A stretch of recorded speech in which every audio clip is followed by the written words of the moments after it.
자, 오늘부터 통계 파트에 공부를 해보겠습니다. 첫 번째, 대표값이라고 하는 게 있는데요. 이 대표값이라고 하는 거는 자료의 중심적인 경향이나 특징을 대표적으로 나타내는 값이다. 그래서 대표값입니다. 어떤 자료를 대표한다, 이제 그 말이죠. 자, 대표값에는 종류가 있어요. 평균, 중앙값, 최빈값. 이런 것들이 있는데 주로 사용하는 게 평균입니다. 여러분도 많이 써봤어요, 이거. 자, 평균 어떤 거냐? 별량의 총합을 별량의 개수로 나눈 값입니다.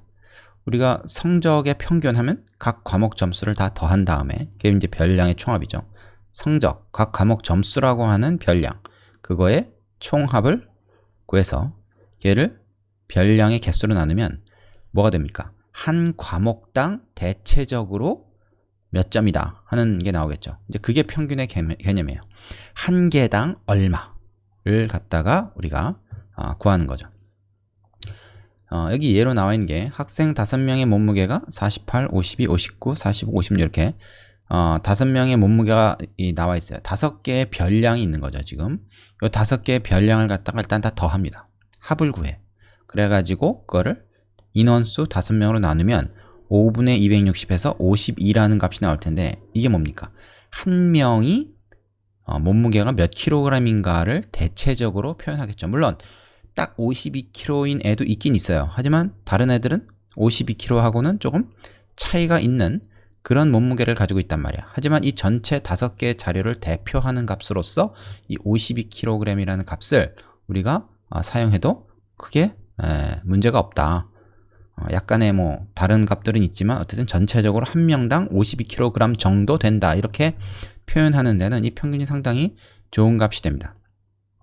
자, 그런데 이 평균이 단점이 있어요. 다 더해서 이렇게 나누다 보니까 어떤 단점이 있냐면 바로 이런 단점이 있습니다. 이게 이제 말하자면 평균의 단점이죠.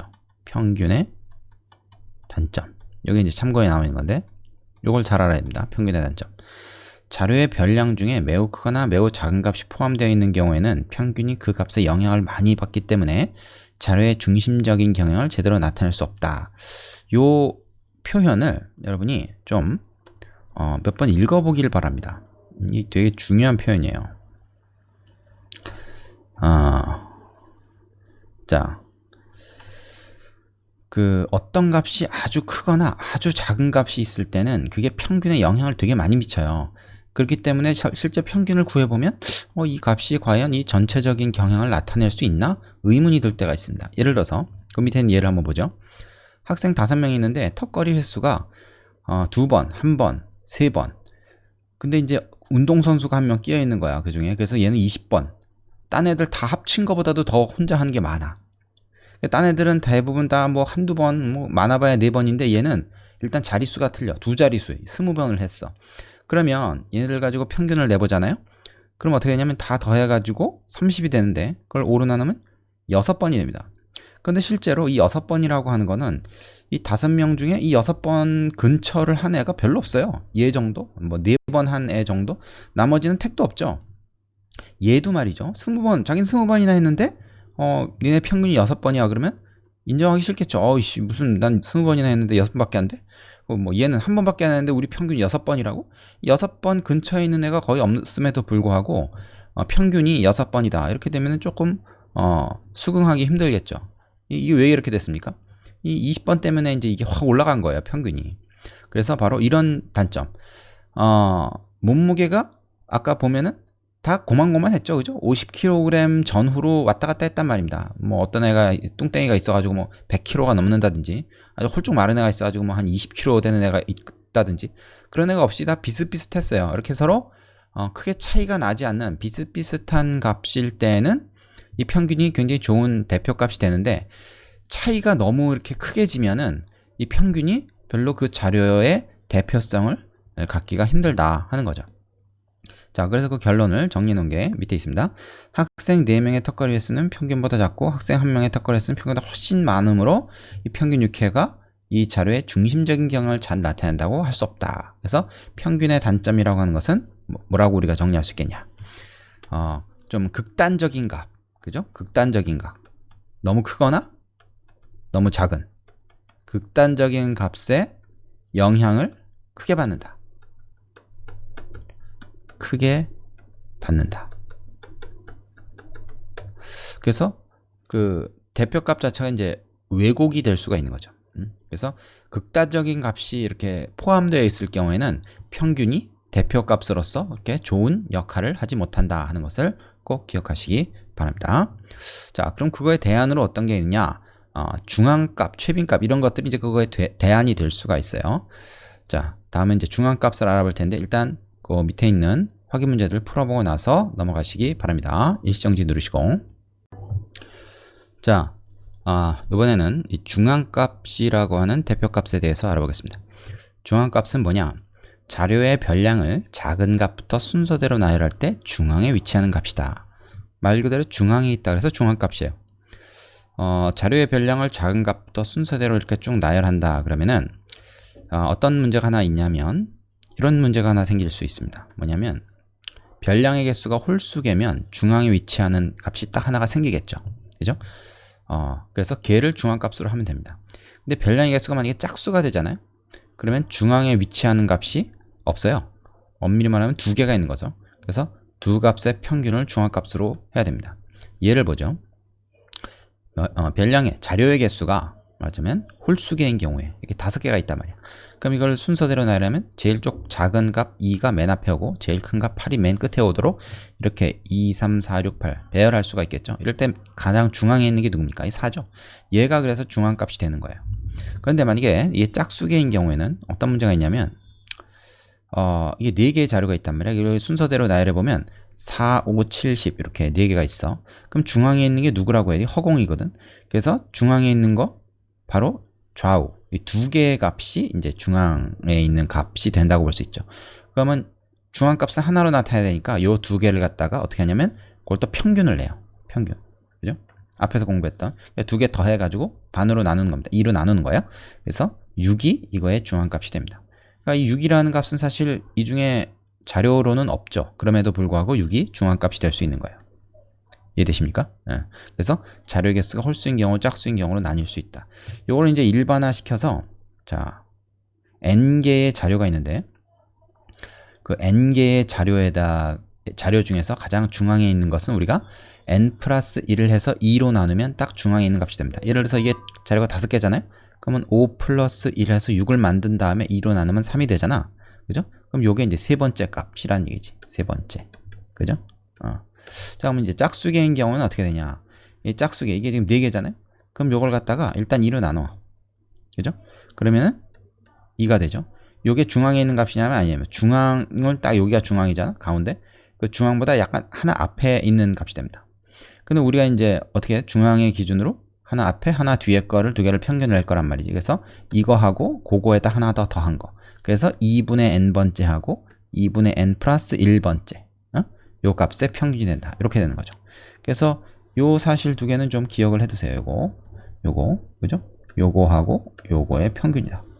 되겠습니까? 요 기억을 좀 해둬야 됩니다. 자, 그 다음에 밑에 참고 좀 볼게요. 자료의 별량 중에 매우 크거나 매우 작은 값이 포함되어 있는 경우에는 중앙값이 평균보다 그 자료의 중심적인 경향을 더 잘 나타낼 수 있다. 자, 중앙값은 주어진 자료의 별량 중에 없을 수 있다. 요거는 이제 어떤 경우입니까? 요거는 n이 짝수인 경우에 그럴 수 있다는 거죠. 짝수인 경우. 우리가 지금 살펴봤죠? 바로 이런 경우. 그죠? 6이라는 값이 없었어요. 자, 1번 요 얘기는 평균보다 나을 때가 있다는 거예요. 아까 봤던 그 턱걸이 개수 같은 거죠. 그죠? 턱걸이 개수. 그래서 애들이 다 뭐 이렇게 이런 식으로 아까 이런 자료였나? 뭐 예를 들어서 이렇다고 칩시다. 그러면은 이거 평균을 내는 것보다는 중앙값 얘만 지금 특출나게 잘했단 말이죠. 근데 이거 평균 내면 한 몇 번 나올까? 이게 33이거든요. 내가 지금 아무렇게나 이제 예를 든 건데 33 나누기 그 5가 되겠죠. 그러면 이제 한 6점 얼마입니까? 6.6 정도 되나요? 그러면 뭐 이 평균이나 뭐 비슷한데? 별로 좋은 예가 아닌 것 같네. 잠깐만. 요거보다는 뭘로 할까?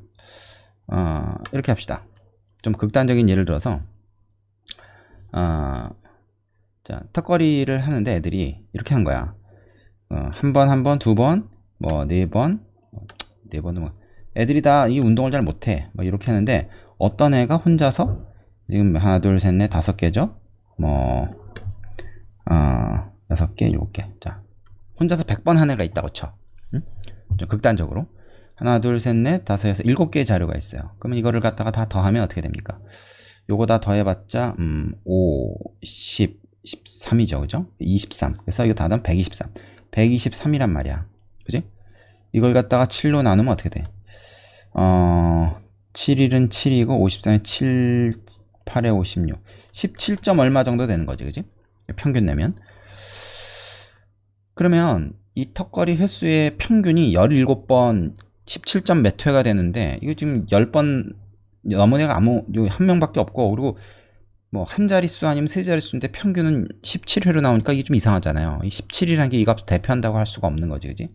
얘만 좀 특이한 거고, 나머지 애들은 그냥 다 하나하나 많아, 뭐, 5번도 다 못하는데.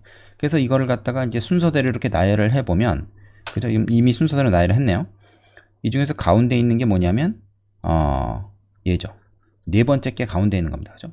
그래서 얘를 갖다 대표값으로 하는 게 더 합리적이라는 거예요. 어차피 얘는 좀 무시해도 되는 거지. 그래서, 얘네들은 보니까 대체적으로 한 두어 번 정도 하는구나. 턱걸이를. 그게 더 합리적이지 않습니까? 17번 한다고 하는 것보다 이 자료의 경향을 좀 더 잘 대표한다고 볼 수 있는 거죠. 이게 여기서 중앙값이 돼요. 그래서 이렇게 극단적인 값이 있는 경우에는 평균보다 중앙값이 대표값으로서 더 적절하다. 이렇게 판단할 수가 있다는 겁니다. 여기까지 되시죠? 자, 우리가 대체적으로 이제 평균을 대표값으로 쓰지만 이런 경우에는 이제 중앙값을 가끔 쓰기도 한다라는 거예요. 평균이 나쁘다는 것은 아닙니다. 밑에 있는 확인 문제 풀어보시고 이제 세 번째 최빈값에 대한 내용으로 넘어가죠. 자, 세 번째는 최빈값이라고 하는 겁니다. 최빈값. 여기서 빈이라고 하는 건 우리가 이제 빈도라는 얘기를 하죠. 얼마나 자주 일어나느냐 이제 그런 얘기입니다. 그래서 최빈값은 자료의 별량 중에서 가장 많은 횟수로 나타나는 값이다. 이렇게 얘기합니다. 가장 많이 나타나는 값. 자료의 별량 중에서 가장 많이 나타나는 값이 한 개 이상 있으면 그 값이 모두 최빈값이다. 이게 무슨 말인가? 예를 한번 보겠습니다.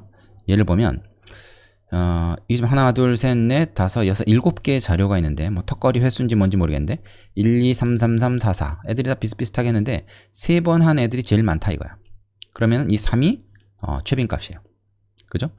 그 다음에 요 두 번째 자료를 보면은 2 두 번, 5 두 번 출연했습니다. 그러면 2하고 5가 둘 다 최빈값이에요. 그러니까 어느 게 제일 많이 나왔다고 얘기할 수 있는 게 꼭 하나가 아니라 두 종류 이상 있을 수 있다는 거죠. 그죠? 자, 그래서 최빈값은 별량의 개수가 많고 별량이 중복되어 나타나는 자료의 대표값으로 적절하다. 요 말이 중요하겠죠. 그러니까 다 하나씩 따로따로 나오면은 이 최빈값이 별 의미가 없어. 근데 다 비슷비슷하게 고만고만하게 나오면 그때 대표값으로 적절하다 하는 거죠. 그리고 최빈값은 숫자로 나타낼 수 없는 자료의 대표값으로 유용하다. 자, 이 말 중요합니다. 모든 자료가 다 숫자로 표현되는 게 아니잖아요. 그죠? 그래서 이렇게 자료가 있는데 햄버거, 피자, 떡볶이, 햄버거, 피자, 햄버거 이런 식으로 야, 너 뭐 먹고 싶어 했을 때 애들이 대답한 걸 갖다가 다 자료로 만들었다 쳐. 그럼 이거는 더해가지고 뭐 나누거나 평균을 내거나 할 수 있는 게 아니죠. 그냥 횟수를 세야 돼요. 그 햄버거 출연 횟수, 그 다음에 피자 출연 횟수 이런 식으로. 그래서 이때 햄버거가 3번으로 가장 많이 나타났으니까 이 자료의 최빈값은 숫자가 아니라 이런 문자인, 그죠? 햄버거가 되는 거죠. 그래서 최빈값은 숫자가 아니라 문자가 될 수도 있다. 그죠? 단어가 될 수도 있는 거죠. 단어도 가능. 이게 장점입니다. 그죠? 꼭 숫자 아니어도 된다는 거예요. 그리고 그 비슷비슷한 게 여러 개 나와야 의미가 있어요. 다 따로따로 나오면 이제 최빈값이 뭐 별 의미가 없겠지. 그래서 뭐 먹고 싶냐 했는데 10명이 다 다른 걸 얘기해서 뭐 짜장면, 짬뽕, 뭐 햄버거, 피자, 떡볶이. 그러면 야, 같은 거 좀 시켜봐. 이렇게 얘기를 해서 최빈값을 우리가 찾아야 그거를 주문하기가 쉽다. 뭐 이런 경우에 최빈값이 좀 대표값으로서 중요한 의미가 있는 거죠. 되시겠죠? 숫자 자료가 이렇게 비슷비슷하게 나오면 이거는 평균을 구해도 될 일이긴 하지만 특히 이렇게 숫자로 나타낼 수 없는 자료의 경우에는 최빈값이 대표값으로 유용하다. 기억하시기 바랍니다. 그러니까 어떤 경우에 어떤 대표값을 쓰는지 우리가 구분할 수 있으면 되겠죠. 되시죠? 자, 밑에 확인 문제 풀어보시고 이제 유형 문제 넘어가겠습니다.